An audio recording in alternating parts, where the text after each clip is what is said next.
أعوذ بالله من الشيطان الرجيم. بسم الله الرحمن الرحيم. الحمد لله والصلاة والسلام على رسول الله. رب اشرح لي صدري ويسر لي أمري واحلل عقدة من لساني يفقه قولي. اللهم علمنا ما ينفعنا وانفعنا بما علمتنا وزدنا علما وعملا وتقا وإخلاصا يا رب العالمين. أما بعد، السلام عليكم ورحمة الله وبركاته. Allah subhanahu wa ta'ala қалауымен тағы да басқа ауысып отыр екенбіз. Бұған өте қуаныштымын.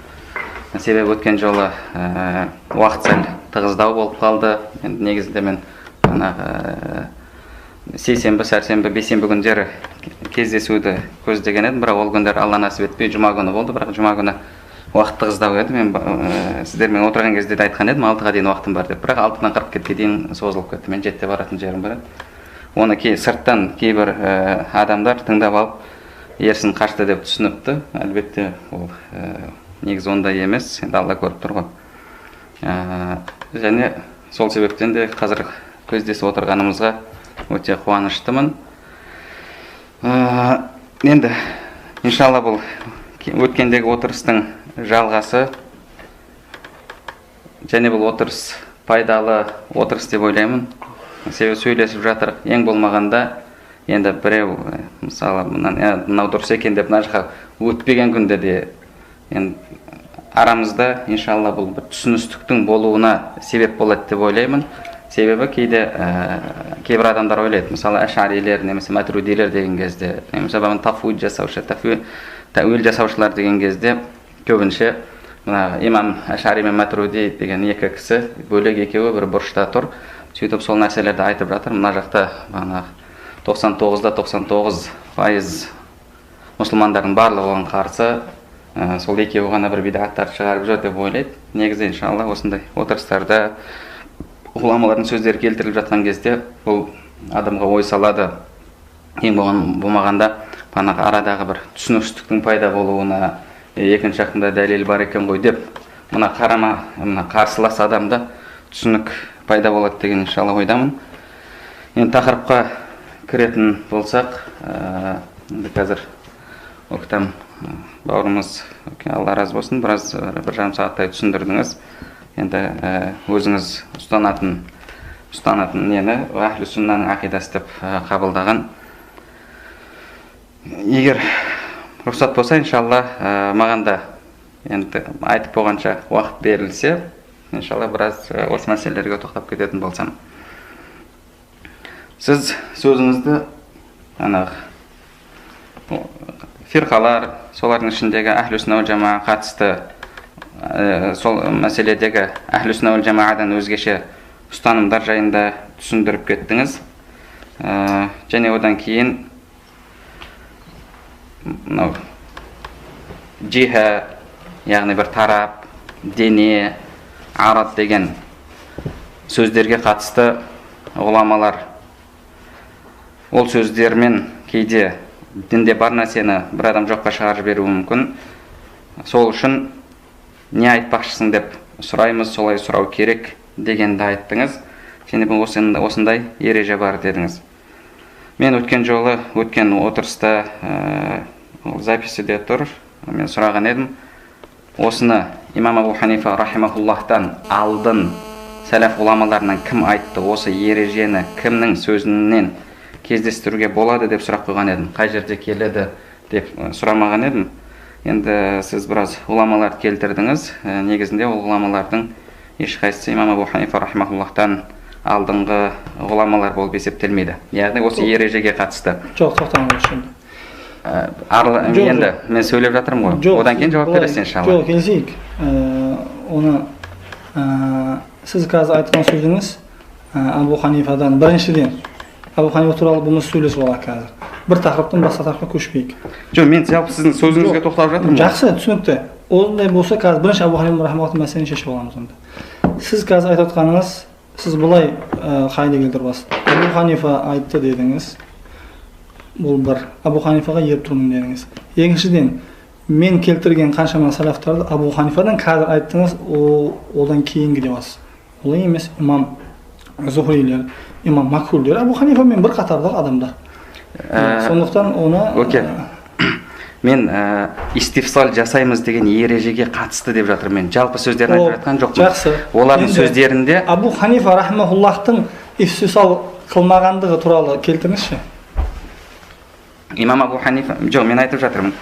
Имам Абу Ханифа рахмахуллах өзінің фиқх акбар атты сенімді жолмен келген кітабында وهو شيء لا كالأشياء ومعنى الشيء إثباته بلا جسم ولا جوهر ولا عرض ولا حد له ولا ضد له деген сөзді келтіреді. Яғни Алла субханала тағаланы біз жисім берместен, арад сипат берместен, Алланың шектеуі бар деместен, Алланың теңдесі бар деместен, Аллаға қарсы тұратын бір нәрсе бар деместен қабылдауымыз керек деген сөзін келтірген едім. Сол сөзді келтірген едім.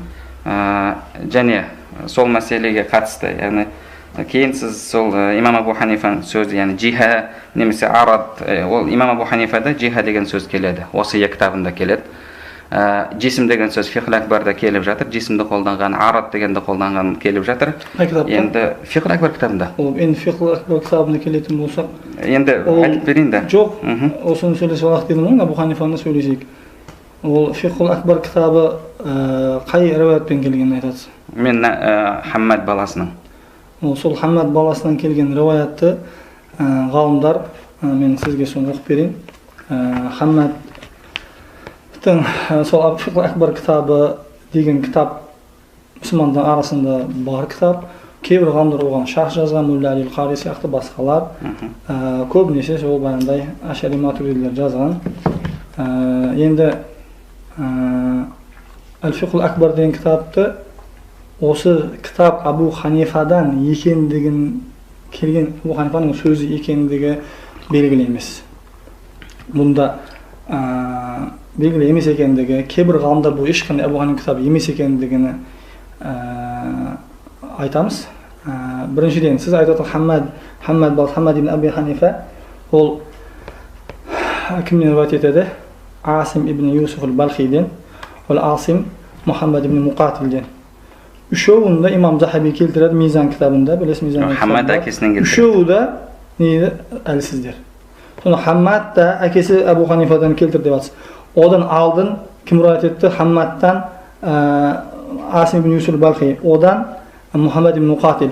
Үшеуін де имам Захаби Мизан кітабында әлсіздер деген. Сонда бұл Аль-Фиқх акбар кітабы бізге бір егер заиф қатысса, ол бізге белгісіз болмайды. Үш заиф адам, сөзге сеніп болмайтын адамдың сөзімен біз бұл кітапты Абу Ханифаның сөздері деп айта алмаймыз. Сондықтан маған Аль-Фиқх акбар кітабынан басқа дәлелдер келтіріңіз. Сондықтан осы жерде мен бұл жауабым болды. Фиқх акбар деген кітапты әкесіз мен алмаймын. Ал енді кейбір адамдар Аль-Фиқх абсат деп айтып жүреді. Ол ғалымдардың кітаптарында келген. Бірақ оны өткенде сіз шатастырып айттыңыз, или әдейі қылдыңыз ба, шатастырып айтқан шығардыңыз, жақсы ойда боламыз, сіз керісінше айттыңыз. Керісінше Аль-Фиқх абсат кітабы Балхидан риwayat етілген. Ол Балхиді жоғарыда айтылғандай ғалымдар оны қатты сөйлеген. Баяғы кімдер?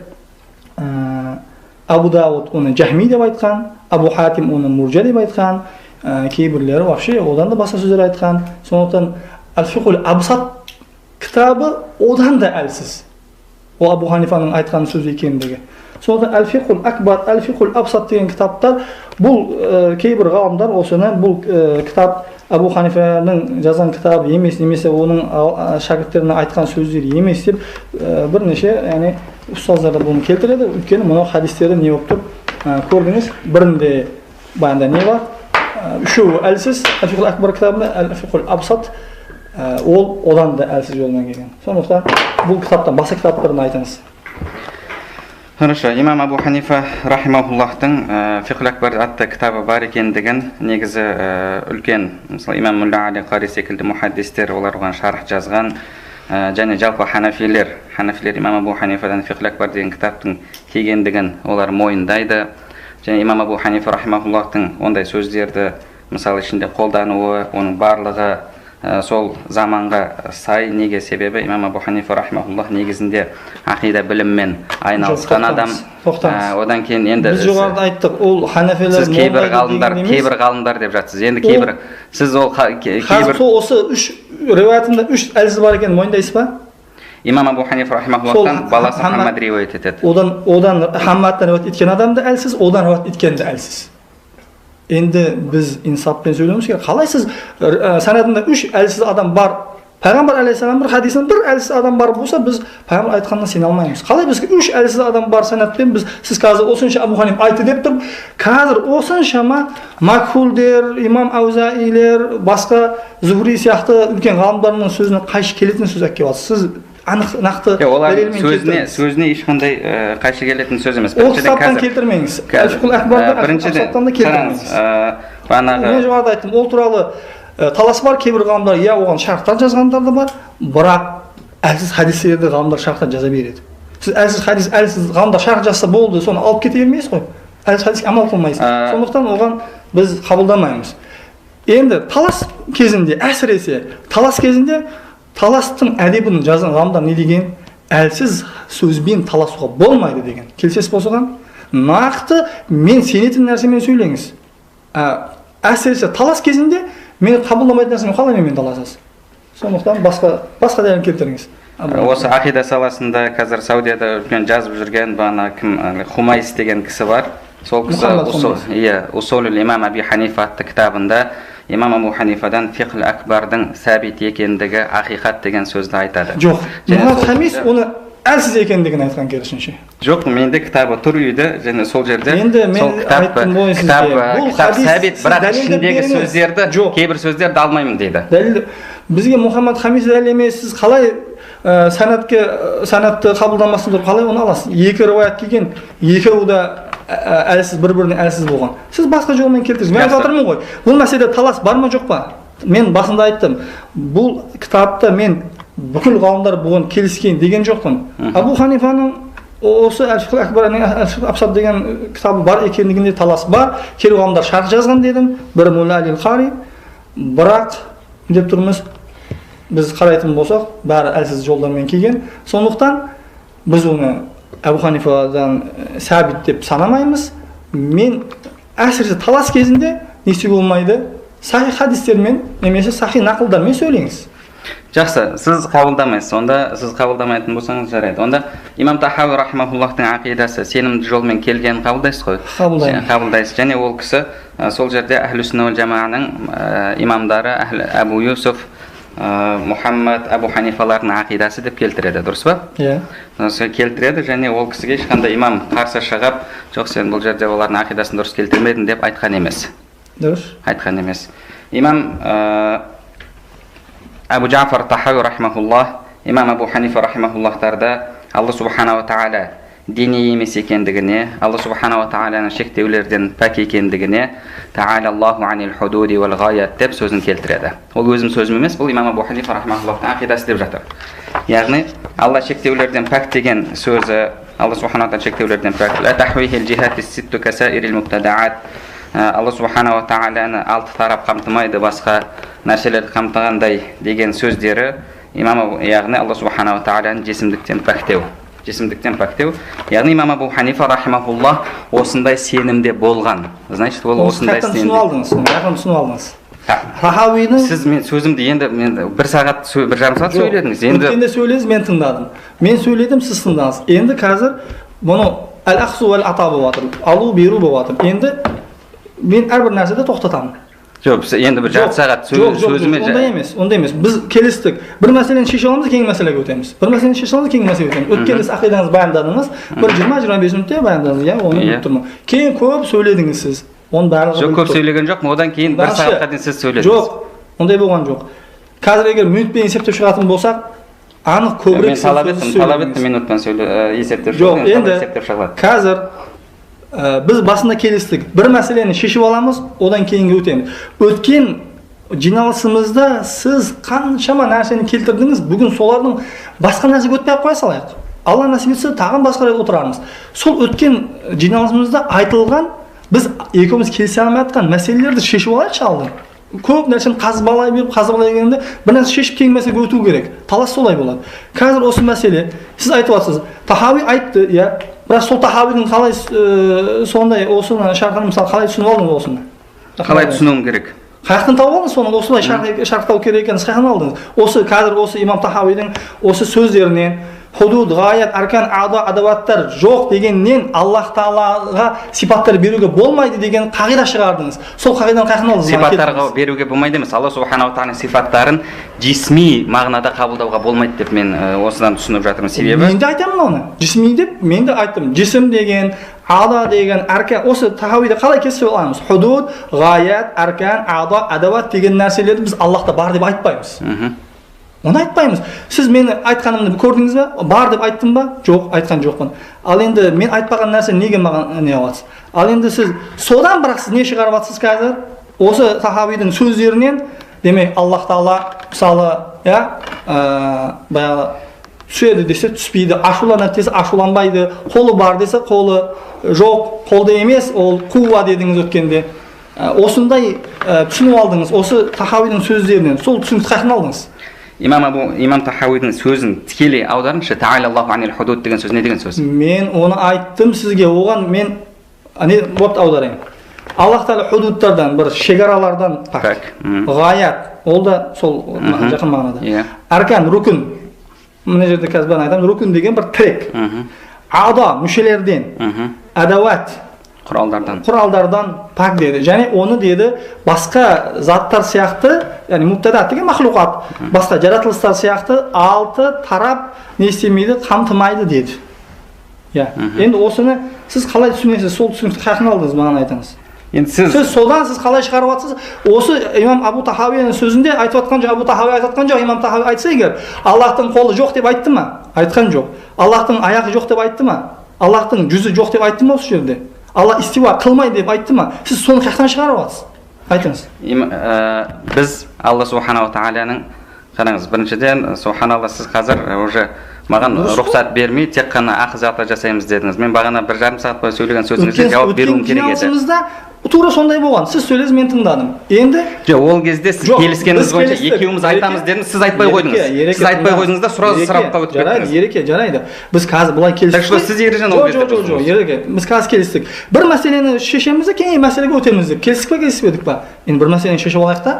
Осы мәселені шешіп алайық, кейін басқа мәселеге өтейік. Одан кейін сөйлей беріңіз. Бір мәселені бітіріп алыңыз. Тыңдап тұрмын. Имам Абу Джафар Тахауи рахмауллах, Алла шектеулерден пәк дейді. Шектеулер деген яғни бітетін жер шекарасы деген сөз. Шектеулер шекарасы деген сөз. Шектеулерден пәк деген сөз түсінікті, оның мағынасы түсінікті, яғни бітетін жері жоқ деген сөз. Бітетін жері болу ол жисімнің сипаты болып есептеледі. Сол үшін де Алла субханала тағала шектеулер жоқ деген, яғни Алла жисім емес деген сөз. Алла жисм емес деген сөз. Және одан кейін Алла субханала тағала жисм емес деп біз де жисм емес деп тұрмыз. Бірақ сіз одан Аллахтың жисмнің тарифін беріңізші. Сіз маған қазір философтардың, ахли каламдардың қағидаларын келтірмеңіз. Маған ахли сүннаның, сәләфтардың нақылын келтіріңіз. Біз философ емеспіз. Ананың тарифін келтірің, мынаның тарифін келтірің емес. Сіз маған нақыл келтіріңіз маған қазір. Мына жерде пәленше, мен сізге қазір иншалла сізден кейін мен сөйлеймін иншалла басқа сипаттар туралы. Аят хадистен басқалардан бізге не керек бізге? Сіздер осылай келісіп келдіңіздер ма? Мен сөйлеп боламын да сразу ешкім бастап кетті. Біз сізбен келістік. Біз сізбен келістік. Бұл кісі емес. Мен сізбен келісіп отырмын. Мен сөйлеймін деп отырмын негізі. Жоқ, мен сізге айттым ғой. Сіз сөйледіңіз, мен сөйледім. Бір тақырыптан бітіріп кейінгі тақырыпқа өтеміз дедік қой. Бұл кісілер не байланысы бар? Сіз менімен сөйлесеңіз болды. Бұл тыңдап отырсын. Айтып отырмын ғой. Бұдан сіз анау қағида, мынау қағида, маған философтардың қағидасы керек емес. Маған нақты айтыңыз. Осыдан мына айтты мына деңіз, Суянов Саури айтты деңіз, имам пәленше айтты, Малик айтты деңіз, немесе сахабалар бұлар айтты деңіз, нақыл келтіріңіз, біз солар сияқты түсінейік. Тыңдап тұрмыз сізді. Араласпай отырыңыздар иншалла. Енді араласпай отырыңыздар онда. Субханалла. Болмайды онда. Хорошо. Жисім дегеннің бауырымыз бәрі бір-бірімен төбелесіп отырсыз. Просто екеуміз сөйлесіп жатыр. Сіз даусыңызды енді менің өтінішім, өзімнің өтінішім. Болды, қойыңыздар, болды бәріңіз. Тыныш. Дауысты көтермей сөйлеуге. Мен сізге даусымды көтеріп жатқан жоқпын. Сіз де маған даусыңызды көтермей сөйлеңіз. Хорошо? Келістік.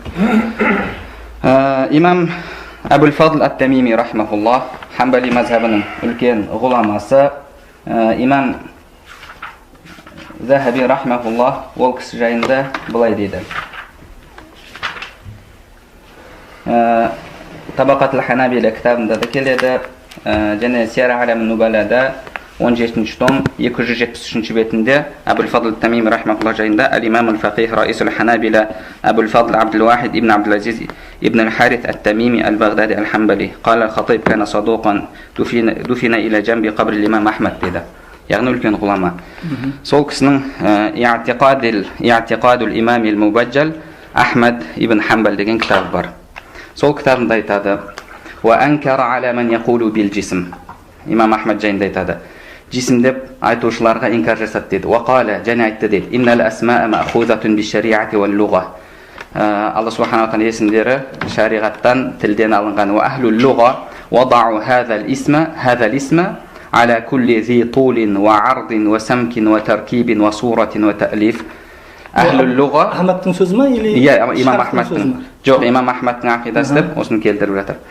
Имам Ахмад айтты дейді: أهل اللغة جسم деген нәрсені على كل ذي طول وعرض وسمك, яғни ұзындығы бар, биіктігі бар, ені бар, тәркиб құралған жауһардан құралады. Білесіз, дене деген нәрсе физикалық дене бағанағы нелерден тұрады, жауһарлардан тұрады. Васура ва та'лиф.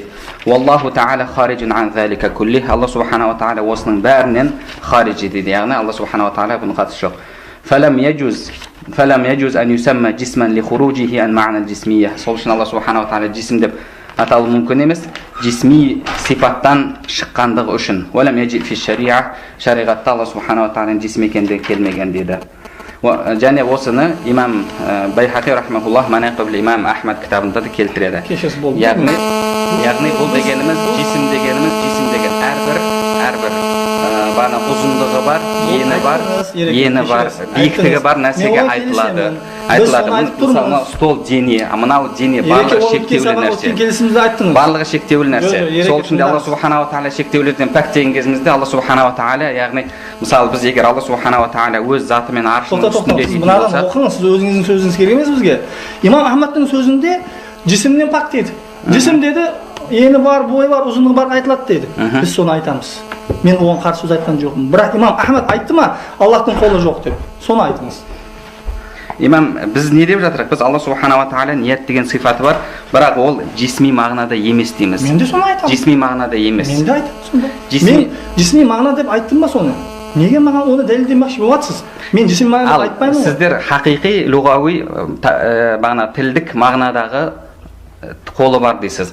Ал тікелей мағынасы қол деген сөздің жисімдік қолға, ағзаға айтылатын нәрсе. Міне осы жерде қателесіп тұрсыз. Неге? Сіз қазір Аллахты пендеге ұқсатып тұрсыз. Неге қаяқтан таба алдыңыз бұл нәрсені? Қаяқтан таба алдыңыз? Аллахтың сипаты өзіне лайықты болды. Бая жоғарыда хадис келтірді, имам Тирмизи сөзін келтірдік. Сәләфтер не деді? Егер деді вajhun тавajjuh деп айтса, вajhun мислу вajh деп айтса, ташбих болады деді. Сонда болады. Ал енді вajhun Алла лиллахи вajh лиллахи яд деп айтса, ташбих болмайды.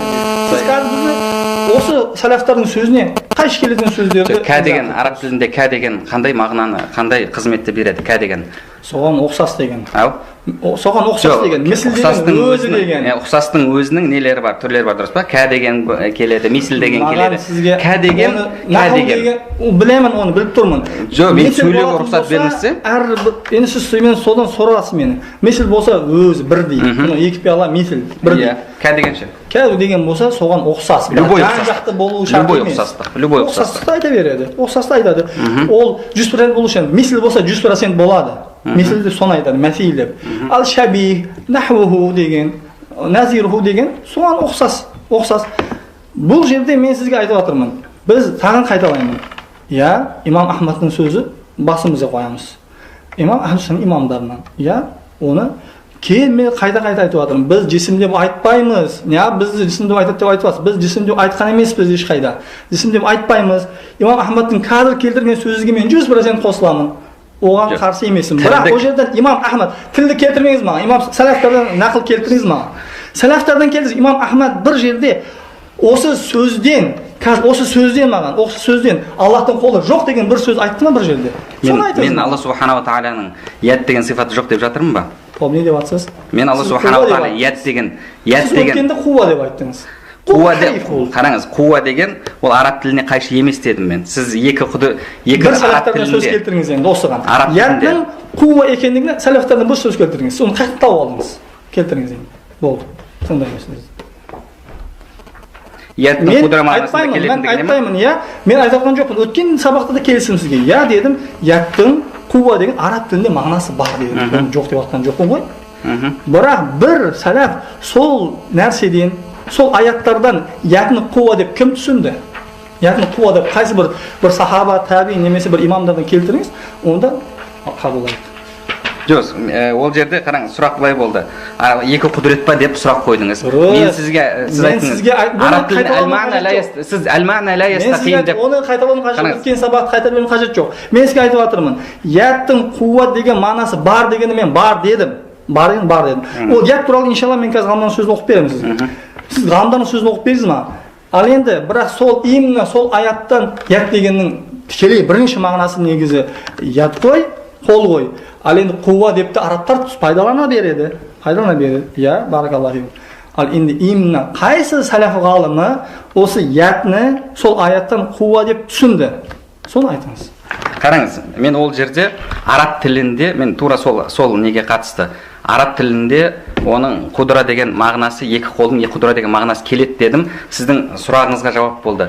Екі қол деген сонда не, бір құдірет па не дедіңіз. Мен айттым, араб тілінде сол мағына келет дедім. Мен сахабалардың тәпсірі солай деген жоқпын. Сіз маған келіп енді. Маған соны келтірін деп тұрмын енді мен сізге. Ол не істейсіз соны қайталай берген кезде? Енді сол именно екі қол туралы да мен қазір айтамын, ғалымдардың сөзін, оған асықпаңыз. Хорошо. Онда сіз мысалы негізінде тілдік мағынадағы қол деп айтасыз ба? Айтпайсыз ба? Айтасыз ғой тілдік мағынадағы қол деп дұрыс па? Хақиқи мағынасы деп айтасыз. Иә, хақиқи мағынасы. Хақиқи тілдік мағынасы. Енді тілдік мағынасын іздеу үшін мен қамусты ашсам болады ма, болмайды ма? Біз лұғауи емес. Мен жауап беріп жатырмын соған. Мен соған жауап беремін. Біз лұғауи емеспіз біз. Анау бір адам айтқан екен. Анау сіз лұғауи мағынасында дейсіз, лұғауи емеспін дейсіз. Алла, хақиқи мағынасы ғой, лұғауи хақиқи. Лұғауи хақиқи мағынасы ят дегенде қол түсінеміз ба, түсінбейміз ба? Қолды түсінесіз. Қол деген ятты қуанды түсінеміз, иә. Бірақ мен соны мен келіспейтін мен сізге келісіп тұрған нәрседе таласа бермеңіз. Мен сізге келіспейтін нәрседе таласыңызшы. Неге уақытымызды аласыз? Мен сізге айтып жатырмын. Ят деген сөздің қол деген мағынасы бар, ол хақиқи мағына. Лұғауи хақиқи мағына. Иә. Ашыңыз Құран неге, сол баяғы қамыстарға, ол тұрып, оны енді ят деп түсіндірген ба? Ят деп түсіндірген, басқа да түсінеме. Ят десе біз қолды түсінеміз, болды. Ал енді ол ағзаны түсінеміз. Тыңдаңыз енді. Ол сіздің түсінігіңіз. Есімді түсінеміз. Сіздің де мен де түсінігім сол қол деген кезде. Ол пендеге қатысты солай түсінеміз. Енді Аллаға қатысты мағынасын түсіндіріп беріңіз онда. Именно соны біз білмейміз, Аллаға қатысты қандай екенін. Мағынасын білмейсіз ғой, значит, Аллаға қатысты біз білеміз. Ят дегеннің әл-мәънәл ам бар. Сіз баяғы менің де ат қуа дегенді түсінесіз. Қалай түсінесіз Аллаға қатысты, пендеге қатысты? Қалай түсінесіз? Жоқ, қараңыз. Қалай түсінесіз? Жауап беріңіз. Қуа дегенді Аллаға, сіз ят емес қуа деп отырсыз. Жарайды, қуаны түсіндіріп беріңіз, Аллаға қатысты пендеге қатысты. Түсіндіре аласыз ба? Жоқ, қуа деген нәрсе, қуат деген нәрсе түсінікті нәрсе ғой. Ят дегенді түсінікті нәрсе. Жоқ, ят дегенді қараңыз. Қуа деген түсінікті, неге ят түсінікті болмайды? Қуат деген күш, құдірет деген сөз. Күш, құдірет деген сөз. Осы жерден ол жетеді. Ал енді қол деген мәселе. Қол деген араб тілінде ол мейлі адамға болсын, итке болсын, басқаға болсын, барлығында ол адам біз қол деген кезде өзіңіз де айтып жатсыз, аяқ түсінбейміз деп жатсыз. Яғни белгілі ағзаны түсініп жатсыз. Белгілі ағзаны түсінеміз деп жатсыз. Араб тілінде қол деген сол белгілі ағзаға айтылатын сөз. Имам Тахауи рахимахуллах Алла ағзалардан пәк деп жатыр. Мен Аллахта азап бар деп айтқан жоқпын. Мен айтпаған сөзді айтпаңыз. Ал енді мен сізге тағын айтамын. Әл-мәънәл кете береді. Егер әл-мәънәл амдан құтыламыз десіз, құтыла алмайсыз. Қуа деп жатсыз. Аллахта қуа бар. Онда мен қуаны илм деп түсінуім керек шығар, может. Сіз айтасыз ғой, қуа дегенде мен нені түсінемін десем, қуа, мен айтып жатырмын, қол бұл аяқ емес деп түсіндіріп жатырмын. Сіз айтасыз, бұл қуа бұл білім емес дейсіз. Мағыналық нәрселер бар. Қуа білім емес дейсіз. Тура сол сияқты. Мен айтамын, жалпы мағынасы бар ғой қуаның. Қуаның жалпы мағынасы бар. Жоқ, қол деген қуа дегенше. Қуаның да жалпы мағынасы бар ғой. Қол деген ұстау, алу, беру, Ал беруді пендеге атқаратын. қатысты, субханалла, Аллахты пендеге ұқсатпаңыз. Пенде емес, любой нәрсенікі сол. Любой нәрсенікі сол. Мына осы жерде сіз ташбих Қараңыз, қараңыз. Әуәлән әнтум тушаббихун, сумма туаттилун. Аллаху акбар. Ғалымдардың сөзі. Бірінші бұлар бұл жолы өткен жолы более не қылып едіңіз, бұл жолы мұшағаба дейді, мына банағы әкеп етіп былай қашу үшін ережелерге тоқтамай ешқандай сразу бастап жатсыз. Бұлай келесіз, бұндай не қылады деп сізді ойламаппын, субханалла. Жай тыныш сөйлесеміз деп ойлаған едім. Енді онда имам Ахмадтың екінші сөзін оқып берейін сізге. Имам Ахмад рахмахуллах Заммут Тәуил кітабында айтады. قال الإمام ابن قدامة айтады. قال أبو بكر الخلال أخبرنا المروزي قال سألت أبا عبد الله عن أخبار الصفات فقال نمرها كما جاءت. جرت بنا يكنش بدن كين وأخبرني علي بن أن حنبلا حدثهم قال سألت أبا عبد الله عن الأحاديث التي تروى إن الله تبارك وتعالى ينزل كل ليلة إلى السماء الدنيا. جدا حنبل إمام أحمد توسقان خالي болып келеді. Сол айтады. Абу Абдулладан сұрадым дейді. Алла субхана тағала қатысты келген сифаттар. Янзилу кулла лейлатин иля самаи дуния. Әр түні дүние аспанына түседі деп. Ва анна Аллаха юра, Алла көрінеді деген. Ва анна Аллаха ядау қадамаха, Алла субхана тағала қадамын қояды деген. Ва ма ашбаха. Фақала Абу Абдилlah. Сол кезде Абу Абдилlah айтты дейді. Ну'мину биха ва нусаддиқу биха ва ла кайф ва ла ма'на. Оған иман келтіреміз, оны растаймыз, және кайфиеті жоқ, мағынасы жоқ дейді. Бұны Шейх Усаймин Талхис ал-Хамуя кітабында да рас сөз келген Абу Абдилладан келтірді. Уәла мағна деген не? Мағынасы жоқ деген сөз. Бұл хадис, бұл сахих риwayatпен келген, Ибн Қудама келтіреді. Бұл кісінің Lum'atul I'tiqad кітабында келтірген бұны. Бұл кісінің сөзін имам Шафидің сөзін келтірген. Бұл өте түсінікті. Ешқандай имам Ахмадтың бір сөзін екінші сөзге еш уақытта қарама-қайшы қылып түсіндіруге болмайды. Біріншіден мен екінші сөз қайсысы? Екінші сөзді мен бәрі жоғарыда оқыдым, мен қайталап берейін. Имам Ахмад ол нүзул жасайды, басқа қылады дегенді біз оған қабылдаймыз. Бұл жерде бірақ оны мағынасын Аллаға тапсырамыз. Нүзул деген сипаты бар деп айтамыз. Сол туралы тоқталамын иншалла.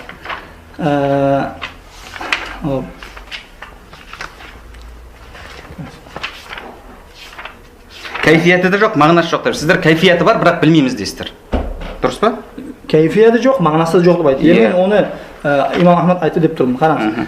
Сол имам Ахмадтың сөзін имам Ибн Қудама Lum'atul I'tiqadта және басқа нелерде келтіреді. Ну'мину биха ва нусаддиқу биха ла кайфа ва ла ма'на. Осы сипаттарға, нүзул, басқа сипаттарға иман келтіреміз деді.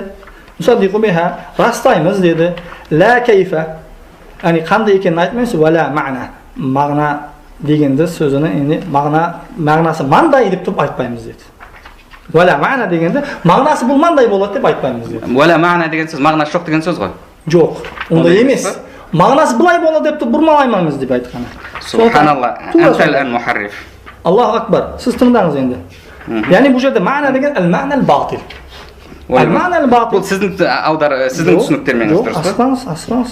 Ахмадтың өзінің сөзі ме? Ахмадтың өзінің сөзін айтыңыз маған. Ахмадтың сөзінде, мен сізге аспаңыз, қазір Ахмадтың сөзінде, Ахмад рахималлах айтты ма сондай? Ла кайфа ва ла ма'на деді. Кайфият бермейміз деді. Ва ла ма'на деді. Мағына да бермейміз деп жатыр. Аллаға тапсырамыз деді. Жаман, дұрыс емес, мағына бермейміз деп түсінеміз. Жоқ, мағынасын Аллаға тапсырамыз деп жатыр. Ешқандай қана тапсырамыз деген жер. Уәлә мағна дейді, уәлә мағна дейді. Тапсырамыз деген жер. Амирруха кама жаат, қалай келген болса солай өткізіп жіберіңіз. Ол жерде жоқ нәрсені айтпаңыз. Жоқ, сіз қазір бұрмалап жатсыз. Уәлә мағна деген, яғни дұрыс емес мағына бермейді. Араб тілін оқып жатсыз, айтыңыздаршы. Ла деген сөз не деген сөз? Жоқ деген сөз. Неге енді оны келіп бұл жерде мағнам батил деп өзіңіз тақдир жасап жатсыз. Сіз тақдир жасап жатсыз бұл жерде. Бұған дәлел айтайын деп тыңдасаңызшы. Тыңдайсыз ба, тыңдамайсыз ба? Тыңдаңыз. Біріншіден бір нәрсе бар. Еш уақытта имам Ахмадтың бір сөзін екінші сөзімен қарама-қайшы түсінуге бола ма, болмайды? Болмайды. Одан кейін имам Ахмадтың сөзіні өзінің ұстаздары, шәкірттері бірге серіктерімен қажет түсіну қажет па бізге? Қажет емес. Барлық ұстаздары, шәкірттері, өзінің айналасындағылар барлығы әхлі-сүннат бір жүрген сол әхлі-сүннат адамдарының сөзін бір-бірге қарама-қайшы ұрмаймыз. Сондықтан, имам Захаби Сияр Алам Нубалада келтіреді, Хатибул Бағдадиның тәржемасында. Мен Ал-Хатибул Бағдадиға да бағана Ибн Абдул Барғына тоқталамын, сіздің бағана оқып берген сөздерін. Сол ғұламалардың сөзін қайтадан оқып береміз. Сол үшін отырмыз ғой. فإذا قلنا إن لله يدا وسمعا وبصرا فإنما هي صفات أثبتها الله لنفسه. Кім айтып жатыр мұны?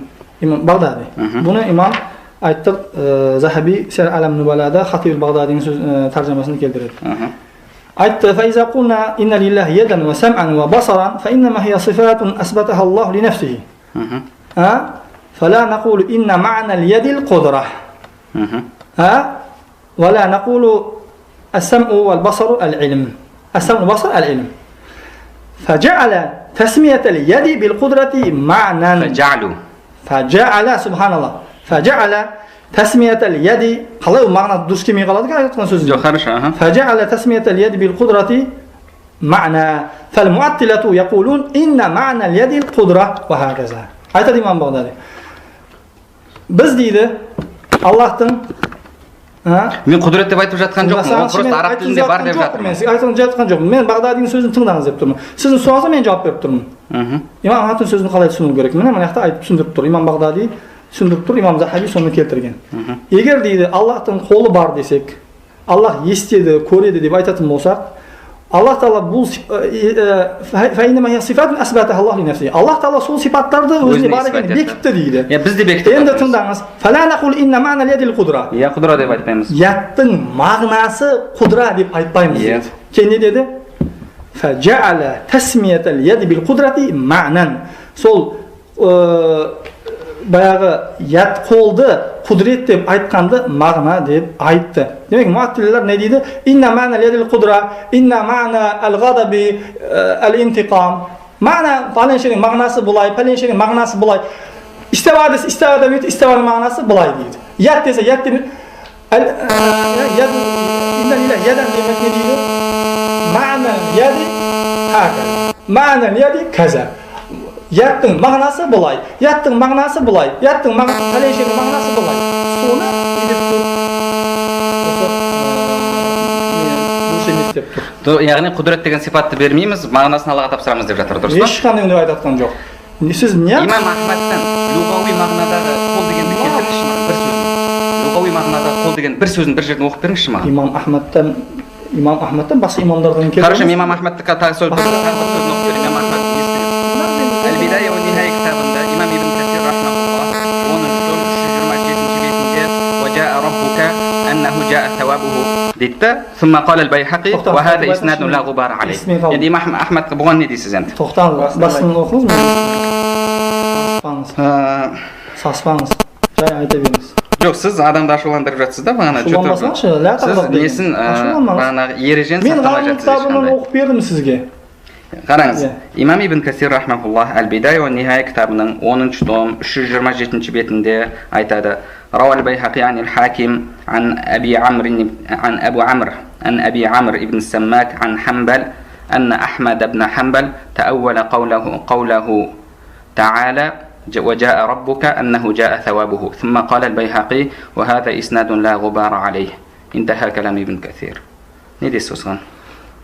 Hop, ja Majid turalloh aytатын болсақ, жоғарыда айтып кеттім. İmam Ahmad ta'wil жасап жатыр. Жарайды. İmam Ahmad وجاء ربك дегенде, яғни Алланың сауабы келеді деп түсіндірген дейді.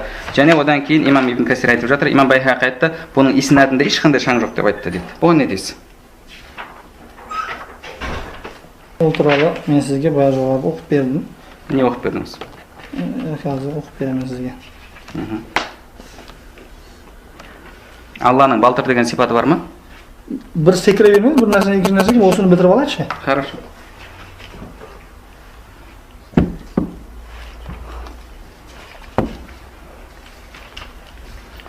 Айтып кетейін, бағана имам Абу Ханифадан келтірген сана риуаятардың бәрі өтірік. Онда айтып кетейін мен иншалла. Оны айтып беремін қазір. Просто арасында айтып кетіп отырайын да, просто сіз деп жатқан кезде. Өткенде 5 минут отырған кезде рұқсат бермедіңіз сөйлеуге. Біз деп отырған кезде.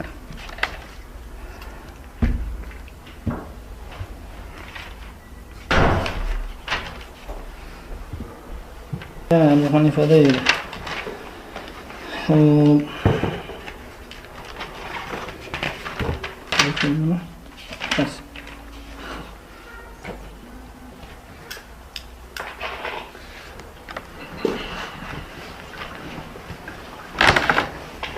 Siz izleyiniz mi İmam Al-Khatib el-Baghdadi'den İmam İbn Abdülbar'ın sözünü okup vereyim. Ben tınlamasam o kadar çok ona.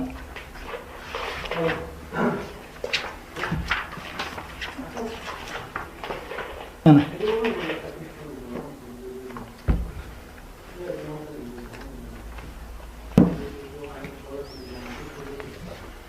Mana. Ya.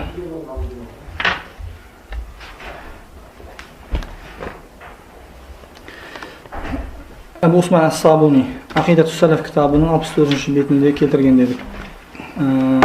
Isnadi sahih. Aytdi Hammad ibn Abi Hanifa. Ahmadning so'zine Hammadning so'ziga javob berib, qarshi javob aytyapsiz, sonda rad jasabyapsiz qo'yasiz. Siz boya jo'g'ari deb aytdingiz. Bir imomdan jo'g'ari imom keltirsang, qabullayman dedingiz.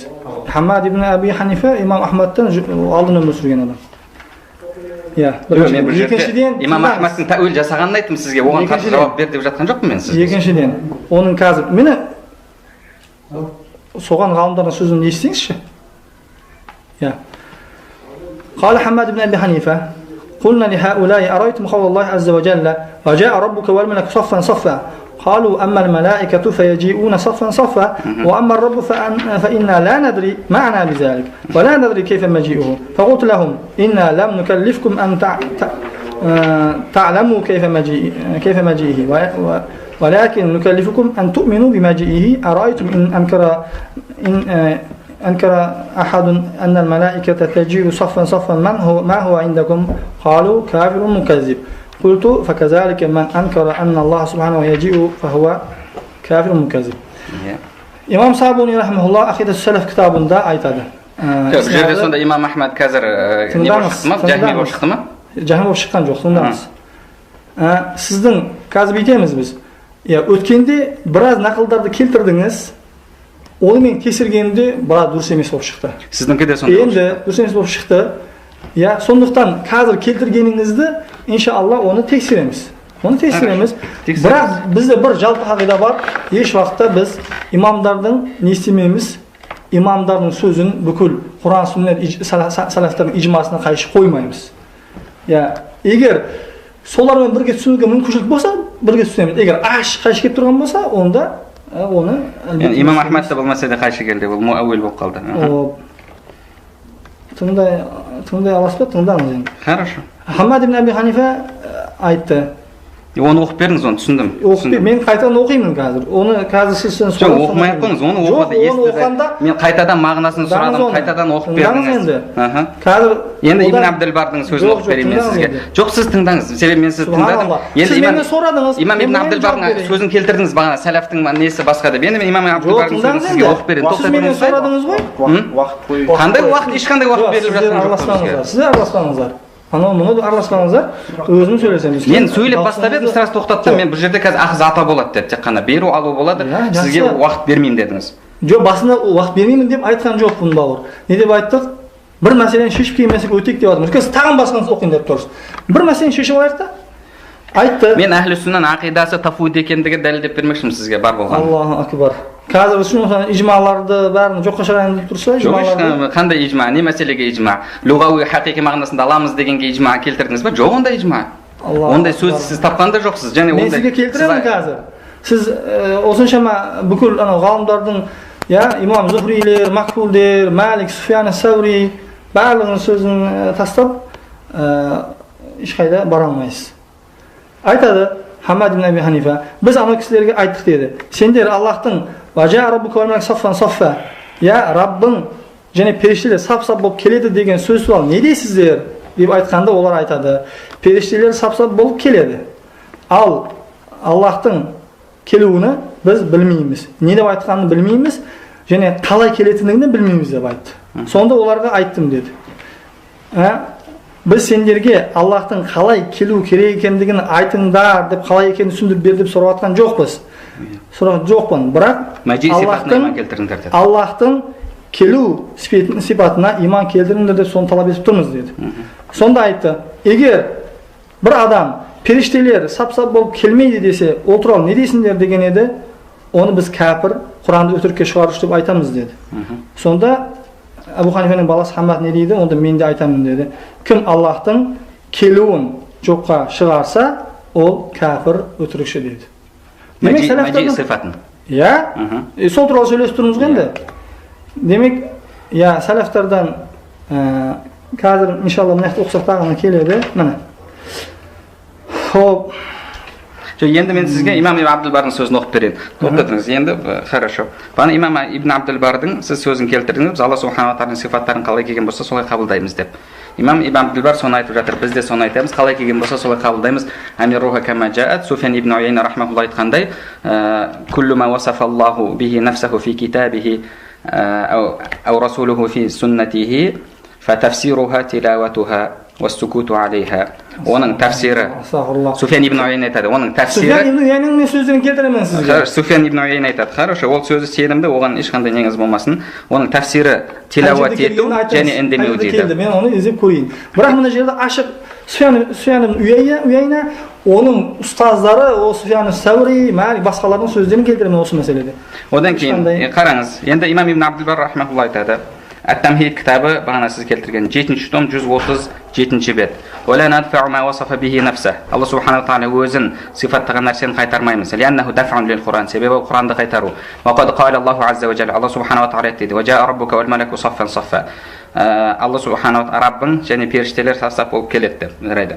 Walaysa endi aytadi. Walaysa maji'uhu harakatan wala zawalan wala intiqala. Alloh subhanahu va taolo keluvi haraka, qimildav, bir yerdan ketuv, intiqol avsu emas.